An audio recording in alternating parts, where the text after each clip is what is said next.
अस्सलाम वालेकुम my dear students. आज हमने जो है अपना एक बहुत ही इम्पोर्टेंट टॉपिक जो कि स्टूडेंट्स के माइंड में अक्सर रहता है कि किस तरह से अपने स्टडी टाइम को वो मैनेज करें, तो उसके लिए कुछ हम डिस्कशन करेंगे। आज कुछ टिप्स होंगी जो आपके साथ में शेयर करूंगी। आई होप कि वो आपके बहुत ज़्यादा हेल्पफुल होंगी, ठीक है। और स्टूडेंट्स के लिए तो ये बहुत ही ज़्यादा इंपॉर्टेंट टिप्स हैं और उनके लिए बहुत ज़्यादा अहम रोल प्ले करने वाली हैं अगर वो इसको जो है वो सीरियसली फॉलो करने की कोशिश करेंगे। तो स्टार्ट कर लेते हैं अपनी टिप्स को। तो वो टिप्स क्या हैं? सबसे पहले तो हमारा टॉपिक क्या है कि how to manage time table for your studies, ठीक है, कि अपनी आप स्टडीज़ के लिए टाइम टेबल को कैसे मैनेज कर सकते हो। वो क्या टिप्स हैं कि जिससे आप लोग अपनी स्टडी को मैनेज कर लो, स्टडी टाइम को मैनेज कर लो। क्योंकि स्टूडेंट्स हैं तो स्टूडेंट्स लाइफ में क्योंकि उन्होंने स्टडी तो करनी ही होती है, लेकिन उसके अलावा स्टूडेंट की लाइफ में डिस्ट्रैक्शंस बहुत ज़्यादा होती हैं, ठीक है। क्योंकि ज़्यादातर जो है स्टूडेंट्स वो क्या होते हैं कि उनका बहुत कम ऐसे होते हैं जो अपने इंटरेस्ट लेवल पे जो है वो सब्जेक्ट्स पढ़ रहे होते हैं, ठीक है। किसी का इंटरेस्ट बायो में है, किसी का कंप्यूटर में, किसी का मैथ में। लेकिन majority of the students average जो है वो ज़्यादातर फैमिली प्रेशर की वजह से पढ़ रहे होते हैं, ठीक है। कि जी फैमिली ने कहा जी साइंस अच्छा होता है, साइंस पढ़ लो, इसका स्कोप है, ठीक है। और जो है जिनका आर्ट्स में है तो वो आर्ट्स में, लेकिन जो है वो ज़्यादातर students opposite to their desire ही चल रहे होते हैं, ठीक है। लेकिन ओवरऑल अगर आपने अब स्टडी चूज़ कर ही लिया है, ठीक है, तो यानी कि स्टडी आपको करना ही है, ठीक है, तो टाइम को मैनेज करना है, साइड डिस्ट्रैक्शंस को अवॉइड तो करना ही पड़ेगा। तो उसके लिए कोई ना कोई टेक्निक होती है, ठीक है। तो वो क्या टेक्निक है, क्या टिप्स हैं, ठीक है, जिसको फॉलो करके आप लोग अपने स्टडी टाइम को मैनेज कर सकते हो और बहुत अच्छा जो है वो डेली बेसिस पे अपनी पेस बना सकते हो स्टडी के लिहाज से, ठीक है जी। तो क्या सबसे पहले तो क्या है कि आपको सबसे पहले क्या करना चाहिए, डेली उठ के, ये डेली बेसिस पे होने वाली चीज़ है, ठीक है।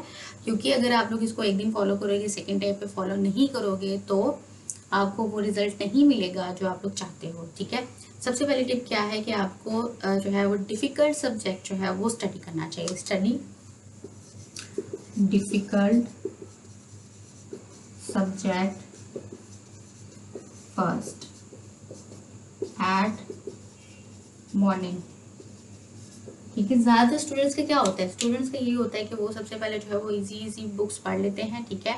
और जो मुश्किल सब्जेक्ट होता है ना, जो कहते हैं कि ये हमें इंटरेस्टिंग नहीं है, ठीक है। जैसे ज़्यादातर बच्चों को केमिस्ट्री बहुत मुश्किल लगता है, कई बच्चों को मैथ्स बहुत मुश्किल लगता है, तो वो उसको एंड के लिए छोड़ देते हैं। और वो एंड फॉर एग्जांपल 2 घंटे में सारी बुक्स उन्होंने स्टडी कर ली, 7 to 8 बुक्स तो होती ही हैं, ठीक है।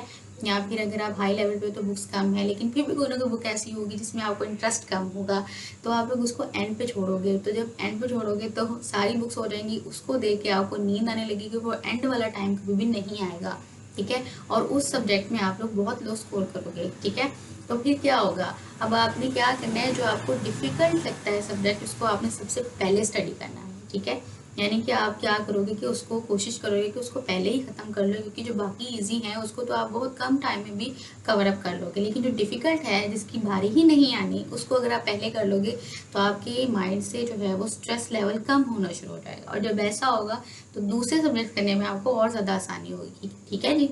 तो स्टडी डिफ़िकल्ट सब्जेक्ट फर्स्ट। तो आपको जो सब्जेक्ट मुश्किल लगता है वो आपके ऊपर डिपेंड करता है कि आपको क्या मुश्किल लगता है, ठीक है।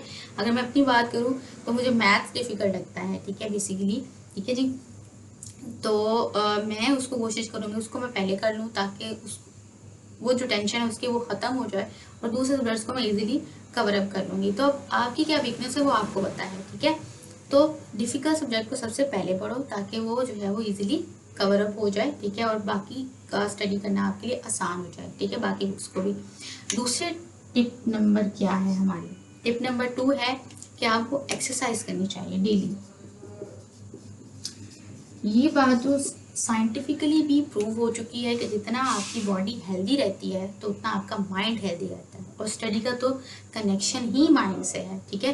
और अगर आपकी बॉडी हेल्दी नहीं है, ठीक है, यानी कि स्टूडेंट ज़्यादातर क्या करते हैं, उनकी ये हैबिट होती है कि वो जहाँ पे खाते हैं ना, ठीक है, फॉर एग्जाम्पल उन्होंने एक स्टडी के लिए एक प्लेस बनाई हुई है, ठीक है, जहाँ पे बैठ कर उन्होंने स्टडी करनी है, वहीं पे वो खा रहे होते हैं, वहीं पे वो पी रहे होते हैं, ठीक है जी, और वहीं पे वो स्टडी कर रहे होते हैं। और खा के जो है वो हिलना जुलना भी गवारा नहीं करते। और जब ऐसा होता है तो फिर क्या होता है, उनकी बॉडी इफेक्ट करती है, बॉडी पे वेट आना शुरू हो जाता है, ठीक है। और जब वेट आता है तो जाहिर सी बात है फिर आप लोग अपने आप से भी जो है वो बेजार होना शुरू हो जाते हो। जब ऐसा होता है माइंड भी जो है वो अच्छे से काम नहीं करता। तो ये बात तो आपने ये सेइंग तो आपने सुनी होगी, a healthy body keeps the healthy mind. ठीक है, अगर आपकी बॉडी हेल्दी तो आपका माइंड हेल्दी है। ठीक है, लेकिन अगर ऐसा नहीं है, बॉडी हेल्दी नहीं है, आप अपनी बॉडी का ख्याल ही नहीं रख रहे, जहाँ पे खाया है, जहाँ पे पड़े वहीं पे खा के वहीं पे बैठ गए, ठीक है, और 5-6 मिनट के लिए 10 मिनट के लिए वॉक नहीं की, तो फिर आपका माइंड भी जो है वो अच्छे से काम नहीं करेगा। इवन कैसा होता है कि जब आप खा लेते हो ना तो उसके बाद से आपको फ़ौरन, अगर आप बैठे हुए तो आपको नींद आना शुरू हो जाएगी। इसलिए कहते हैं कि जब क्योंकि आपको अचानक से जो है ना वो क्या उसको बोलते हैं, खाने के बाद एकदम से हैंगओवर से चलने लग जाता है। ठीक है जी, तो उसको ओवरकम करने के लिए खाने के बाद थोड़ा सा वॉक कर लो। ठीक है, ताकि आपका माइंड जो है वो एक्टिव ही रहे। ठीक है, वो स्लो डाउन ना हो जाए। ठीक है, यहाँ पे स्टडी से कॉन्सेंट्रेट आपका कॉन्सेंट्रेशन कम ना हो जाए। तो एक्सरसाइज जो है वॉक कर लो। ठीक है, थोड़ा सा ज़्यादातर यही वॉक करते हैं। ठीक है, वो कर लेंगे तो आपका जो माइंड है वो भी रिफ़्रेश रहेगा और आपका जो है वो क्या उसको बोलते हैं, स्टडी कंज्यूम, मतलब आपका जो है वो ज़्यादा से ज़्यादा याद करने का, मेमोराइज़ करने का चीज़ों को वो भी जो है वो अच्छे से कवर अप होना शुरू हो जाएगा। ठीक है जी, तीसरी टिप हमारी क्या है? तीसरी टिप हमारी ये है कि आपको प्रॉपर खाना खाना चाहिए। ठीक है, ये और ये मिलती जुलती ही हैं। ईट प्रॉपरली। प्रॉपरली अगर आप लोग खाना नहीं ना खाते, फॉर एग्जाम्पल स्टूडेंट्स क्या करते हैं, एग्जाम के टेंशन में कुछ स्टूडेंट्स होते हैं कि उनका खाना पीना ही छूट जाता है। ठीक है, और टेंशन की वजह से जी मैंने ये भी पढ़ना है, मैंने ये भी पढ़ना है, मैंने ये भी पढ़ना है। ठीक है, और वो सारी के सारी टेंशन की वजह से वो खा पी भी नहीं पाते। ठीक है जी, वो नहीं खा सकते। ठीक है जी, तो फिर जो है उनको, क्योंकि उनको टेंशन होती है जी मैंने ये जो है मैंने आज इतनी देर पढ़ना है तो ही मेरा ये जो है मैंने ए ग्रेड आना है, मेरा अदरवाइज नहीं आना।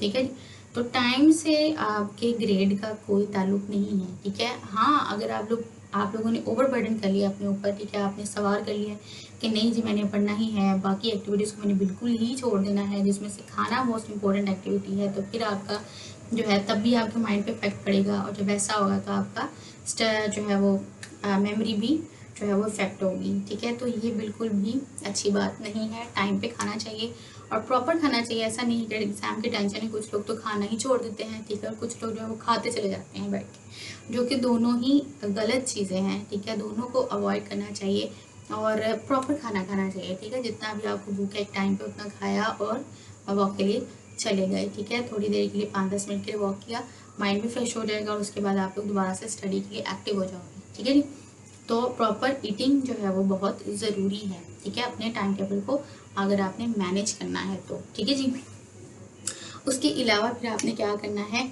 अपने माइंड को फ्रेश रखना है। ठीक है जी, आपने क्या करना है जी, आपने जब आप लोग स्टडी करने बैठ गए हो, ठीक है, तब आपने डिसाइड कर लेना है। फॉर एग्जांपल जो डिफ़िकल्ट सब्जेक्ट है वो अगर आप उस पर 1 घंटा लगाते हो, ठीक है, या फिर कोई टॉपिक कवर नहीं हो रहा तो उस पर आप ज़्यादा टाइम लगा रहे हो, तो आपने वो टाइम फ्रेम जो है वो फिक्स कर लेना। ठीक है, फॉर एग्जांपल 1 आवर आपने उसको देना है, तो अब आपने 1 आवर के लिए अब ये नहीं करना कि मैंने 1 आवर सिर्फ इस बुक को ही देखना है और इधर उधर मैंने कुछ भी नहीं करना। ठीक है, क्योंकि अगर ये जो है वो साइंटिफिकली प्रूवन बात है कि आपका जो है वो 10 to 15 मिनट्स के बाद जो माइंड है वो डिस्ट्रैक्ट होना शुरू हो जाता है। आपके माइंड में जो है वो ख्यालात आने शुरू हो जाते हैं। ठीक है, डिफरेंट चीज़ों के बारे में। तो वो स्टडी टाइम जो है अब जो आपने 1 आवर फिक्स किया था, ठीक है, 1 आवर आपने पढ़ना था, जिसमें से आप लोग सिर्फ आधा घंटा ही पढ़ पाओगे क्योंकि आप आधे से ज़्यादा टाइम तो आप सोचों में घूमोगे। तो इससे बेहतर यही है कि आप लोग क्या करो, आप लोग जो है वो चौथी टिप को फॉलो कर लो कि आप लोग क्या करो, ब्रेक्स ले लो। ठीक है, टेक रेगुलर ब्रेक्स आप ले लो। ठीक है, फॉर एग्जांपल 15 to 20 मिनट्स अगर आपने पढ़ा है तो उसके बाद 2-3 मिनट के लिए, 5 मिनट के लिए ब्रेक ले लो। ठीक है, कोई खाने पीने की चीज़ पास रख लो। ठीक है, फॉर एग्जांपल बादाम रख लो, ठीक है, या फिर कोई कैंडी वगैरह रख लो जिसको आपने जो है वो ब्रेक के बाद खा लेना है। ठीक है, अब कैंडी खाने से कई लोग जो भी आपको एज अ ट्रीट पसंद है वो आप लोग अपने पास रख लो, इतनी देर के बाद वो खा लो। ठीक है जी, और उससे क्या होगा कि आप एक रिफ़्रेश भी हो जाओगे। ठीक है, आपका माइंड भी दोबारा रिफ़्रेश हो जाएगा और चीज़ों को अच्छे तरीके से कंज्यूम किया जा सकता है, अंडरस्टैंड किया जा सकता है। ठीक है जी, तो रेगुलर ब्रेक्स आपके लिए बहुत ज़्यादा इफेक्टिव प्रूव हो सकती हैं। ठीक है जी, आपके स्टडी को मैनेज करने के लिए। उसके अलावा फिर आपके पास फिफ्थ टिप क्या होती है? फिफ्थ टिप है कि अगर पॉसिबल है तो आप लोग जो है वो डे लाइट में ही पढ़ो, ठीक है। ज़्यादातर स्टूडेंट्स क्या करते हैं, रात के टाइम पे पढ़ना शुरू करते हैं और अगर लाइट चली गई तो वो चार्जिंग लाइट होती है वो जला के पढ़ना शुरू कर देते हैं, जो कि आहिस्ता आहिस्ता डिम होना शुरू हो जाती है। और जब ऐसा होता है तो फिर क्या होता है, एक तो आपकी आई साइड इफेक्ट होती है, दूसरा आपको नींद आना शुरू हो जाती है, तीसरा आपका स्टडी जो है टाइम वो सारा का सारा वेस्ट हो जाता है, क्योंकि आपको कुछ भी जो है वो कंज्यूम नहीं हो पा रहा होता, अंडरस्टैंड नहीं हो पा रहा होता, ठीक है। तो कोशिश करें कि डे लाइट में पढ़ें, ठीक है। कोई ऐसा कमरा, कोई ऐसी जगह मुख्तस करें जहाँ पे सनलाइट जो है वो बहुत अच्छे तरीके से आ रही हो, अच्छा सोर्स हो जहाँ पे सनलाइट का, ठीक है। और ज़रूरी नहीं है कि आपको जो है वो एक स्टडी रूम ही चाहिए जहाँ पे बैठ के आपका वहाँ पे स्टडी टेबल भी हो, चेयर भी हो। ज़्यादातर स्टूडेंट्स के पास ये फैसिलिटीज़ नहीं होती and it's okay with it, कोई भी इशू नहीं है, ठीक है। क्योंकि जिन्होंने पढ़ना होता है वो ज़मीन पे बैठ के भी पढ़ लेंगे, ठीक है जी, और उनके लिए कोई इशू नहीं है, ठीक है जी। तो ये कुछ इम्पोर्टेंट टिप्स थी, ठीक है, जो कि आपको हेल्प करेंगे आपकी स्टडी को मैनेज करने के लिए, स्टडी टाइम को मैनेज करने के लिए। और इन टिप्स को अगर आप डेली बेसिस पे फॉलो करेंगे, ऐसा नहीं है कि आपने एक दिन फॉलो किया, 2 दिन फॉलो किया, ठीक है, और 3 दिन फॉलो किया, चौथे दिन का पता ही कोई नहीं है कि हम क्या फॉलो कर रहे थे, ठीक है।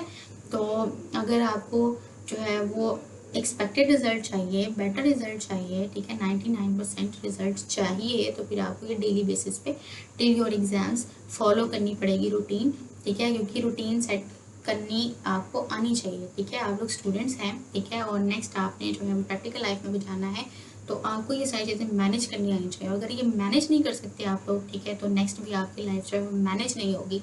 और अगर आप मैनेज नहीं कर पाओगे, ठीक है, तो यू विल नेवर नो कि आपको सक्सेस मिलती है या नहीं मिलती, ठीक है। तो आपने क्या करना है, इन टिप्स को फॉलो करना है, ठीक है, और बिल्कुल अपनी फीडबैक मुझे ज़रूर देना है कि आपको फॉलो करने के बाद क्या रिजल्ट्स मिले, ठीक है जी। और बिल्कुल हम अपने नेक्स्ट लेक्चर में मिलेंगे, ठीक है जी। Thank you so much.